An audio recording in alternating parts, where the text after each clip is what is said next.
বাংলাদেশ থাকবে না, বাংলাদেশ থাকবে না।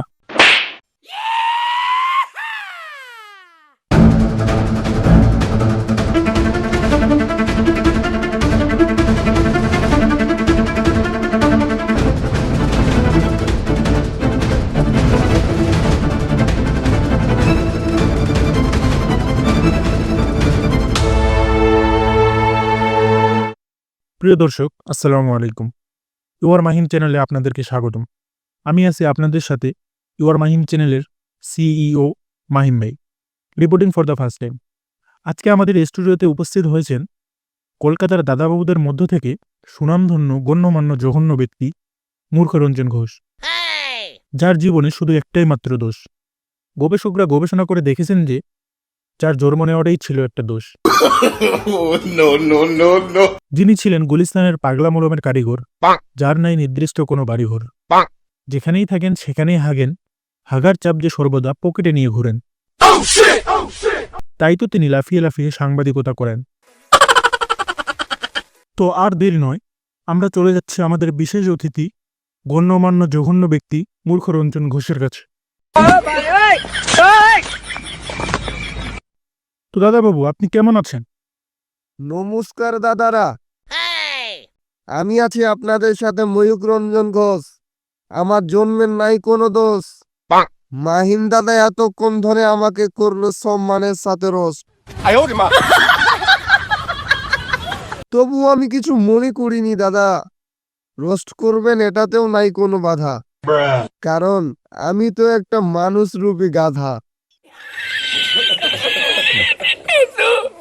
এর থেকে অধিক গালি তো আমি প্রতিনিয়তই খাই দাদা, কারণ আমার তো লজ্জা শরম নাই গো দাদা।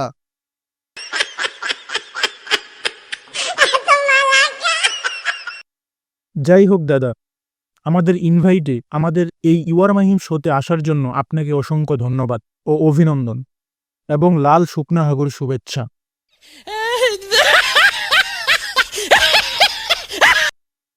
তো দাদা, আপনার কাছে বাংলাদেশের মানুষের অনেক প্রশ্ন। আমি আমার ভিউয়ার্সদের কাছ থেকে কিছু প্রশ্ন ইতিমধ্যে হাতে পেয়েছি। এই যে আপনি বাংলাদেশকে নিয়ে মিথ্যা গুজব ছড়াচ্ছেন, আপনি তো ইন্ডিয়ায় থাকেন, কলকাতার মাল। বাংলাদেশকে নিয়ে এত মিথ্যা প্রোপাগান্ডা ছড়িয়ে আপনার লাভ কি? দাদা ও আপনি বুঝবেন না দাদা, লাভেরও লাভ আছে, বাপেরও বাপ আছে, পাপেরও পাপ আছে দাদা। ওই ধারায় আমিও কিছু পাপ করে ফেলেছি। এই বেটা ছাদ্দাম, এই বেটায় কয় কি? মাথার তার কি আরেকটা ছিঁড়ে গেল নাকি? বস, এভাবে বললেন না বস।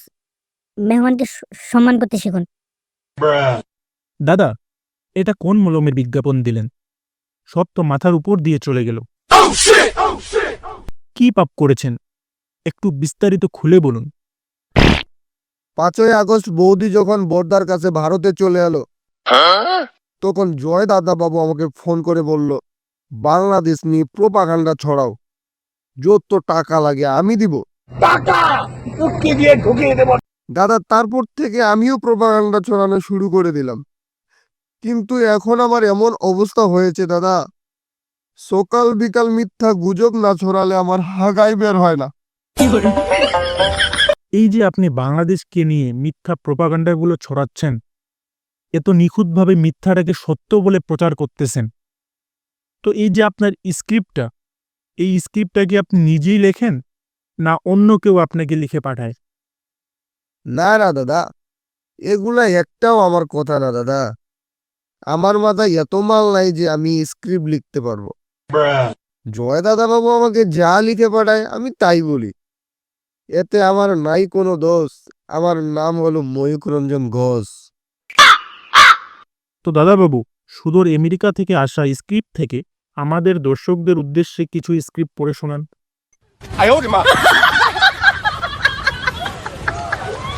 তাহলে গান দিয়েই শুরু করা যাক।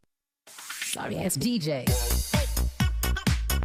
ওমা তোমার আকাশ তোমার বাতাস, দুষ্টু কোকিল ডাকে রে কু কু কু কু কু।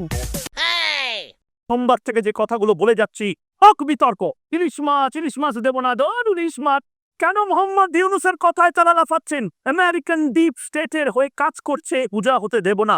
আস্পর্ধা কোথা থেকে পায়? বাংলাদেশ নিয়ে এত বেশি তৎপর হয়ে পড়লো কেন? দম থাকলে আর বাংলায় এই মুহূর্তে ময়ূক রঞ্জন ঘোষ এই অসভ্যতমিটা কোন লেভেলে গেছে? দুধ, চিনি, কাজু, বাদাম এটা সেটাতে তৈরি করা। এইটা খেলে দাদা বৌদি মিল হবে, সংসারে শান্তি হবে, জীবনে অশান্তি হবে না। মাথার চুলে দেওয়া ঠিক হবে, দাদা পুরোপুরি মিল হবে, তোজনা দিল হবে।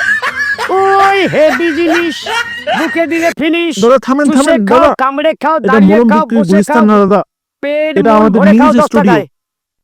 এই সব আচ্ছা, কে সংসারে আগুন লাগাবে 10 টাকায়? সংসারে কি আগুন লাগাবে 10 আমি টাকা? দুধ, আগেই চিনি, বলেছিলাম ভাই, কাজু, বাদাম এটা সেটাতে এই তার তৈরি করা। ছিঁড়া মূর্খটাকে সত্যি ইনভাইট না করতে। এখন সামলান ঠেলা। বাংলাদেশ থাকবে না, থাকবে না বাংলাদেশ। আমি বলছি না আজকে আমি চিৎকার করবো না, আমি আজ রেগে কোনো কথা বলবো না, আমি অভিমান করছি, আমি শোকাহত। বাংলাদেশ থাকবে না, বাংলাদেশ থাকবে না, বাংলাদেশ থাকবে না, বাংলাদেশ থাকবে না, বাংলাদেশ থাকবে না।